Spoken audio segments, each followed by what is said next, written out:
I'm just a little curious though. How are you going to function divided? Because right now you're saying that wasn't our own, that wasn't our NLC. We believe this. This is what you believe, and you're holding on to it. And I'm wondering how it is that the NLC is going to work a divided house. Look. I want to say clearly, NLC is not divided. NLC is united. But again, I want to say at this point here, there are a few individuals, maybe who wants to assume to be on the other side of the train.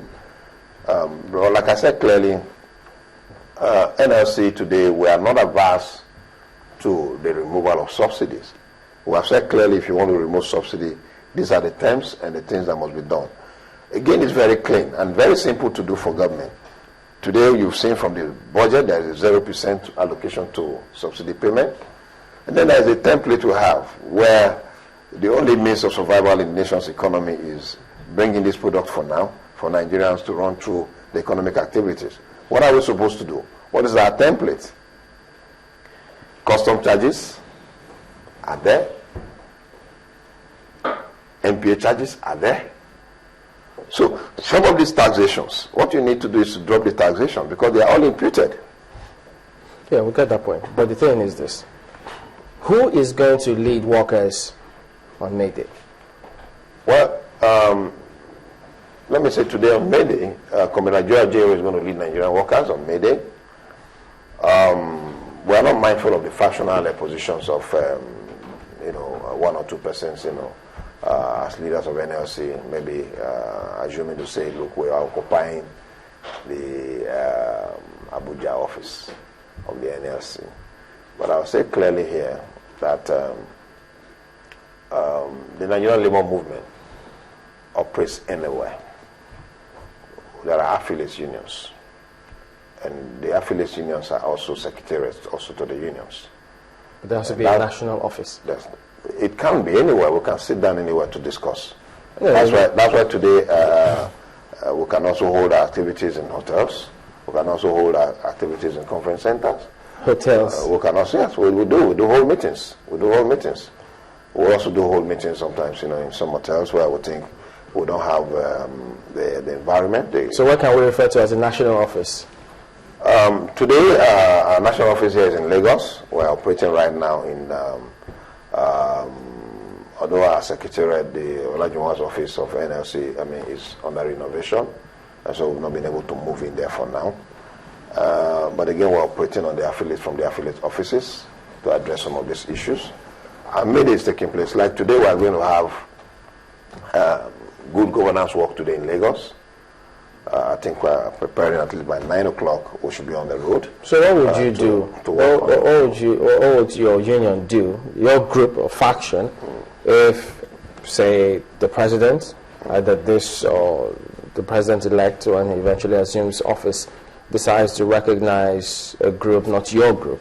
No. I don't think if the current government or incoming government will just wake up one morning and say they are recognizing a group. I think Labour is not political center. Labour is not APC. Yeah, but they have to relate with Labour's union. Labour issues are Labour issues. Labour is not APC.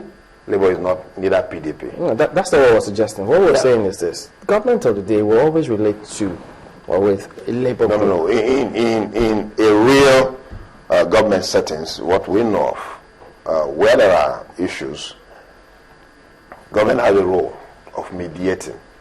There is no government that will wake up to say, we're going to recognize a factional labor center. Otherwise, government is to recognize the two factions and keep working with the two factions. Then the key issues of government responsibility is to come in there and mediate. What are the key issues? What are the problems? And at that point, we'll all sit down. Like recently, you are aware of what happened. The founding president of the Nigerian Labour Movement called for a meeting in Abuja. The founding treasurer was also in that meeting.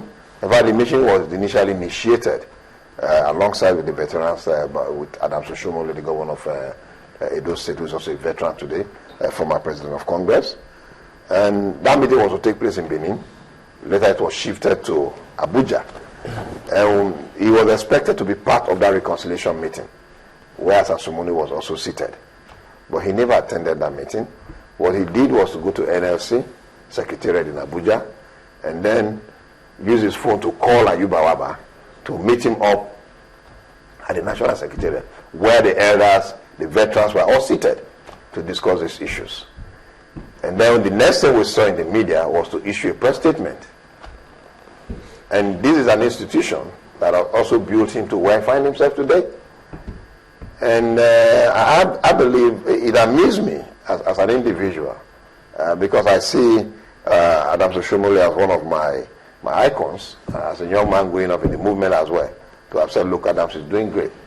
Seeing him playing the roles he's playing today is very unfortunate. Today he's a political party member.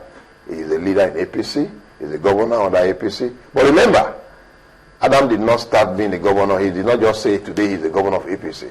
He started his ambition under Labour Party.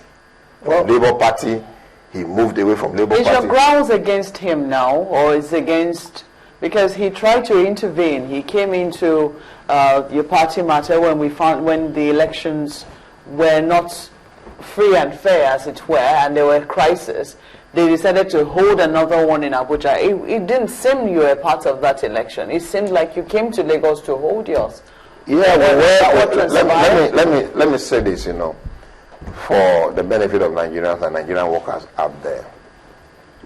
The first election was also botched because of the activities that led to those issues, where the election was about to be rigged and the rest of them, and then we said no to it. Remember, I was also aspiring as a president of Congress, and then at that point I stepped down and then decided to go for the deputy presidency position. Election was to take place again. By virtue of the standard and the constitution of Nigerian Labour Congress, there are so many errors. We assume as workers not to allow these errors to create crisis in the movement. And I remember vividly that the veterans and Adams Oshiomhole himself also moved in. Mm-hmm. But there are key fundamental issues that Nigerians did not know. That we talked about, sorry, excuse me. We talked about moving forward in making sure this election is conducted in a manner where everybody will be happy. Yes, we took the election to Abuja, Igbo Square. Mm-hmm. There was an intervention from the veterans, and there were also warnings also being created in the course of these discussions with the veterans. There are some fundamental issues that we must also address. So you were present at that one in Abuja? Of course I was. But you did not emerge there, did you? No. If I say I did not emerge, I wouldn't want to use the word I did not emerge. If you recall, for the first time in the history of the Nigerian Labour Congress, we had just 3,000 votes to be counted for 3 days. And that can also give you a large imagination of what has happened. Well, 3,000 votes for 3 days. About this particular matter, we actually did try to get it. We got across to Commander Ayuba, several messages and calls, but no response from him as of yet. But we'll keep hoping that he'll respond and then let Nigerians know who is the NLC president, because two groups laying claim to the same thing. Now there are many questions. Who will lead Labour on May Day? What is the NLC's position on the removal of fuel subsidy? As you see, two views almost all the way. I'd like to thank you for coming on this morning. Igwe Achesa is the president of NUPEN. Thank you very much, my pleasure. We'll be back in just a moment. Join us again.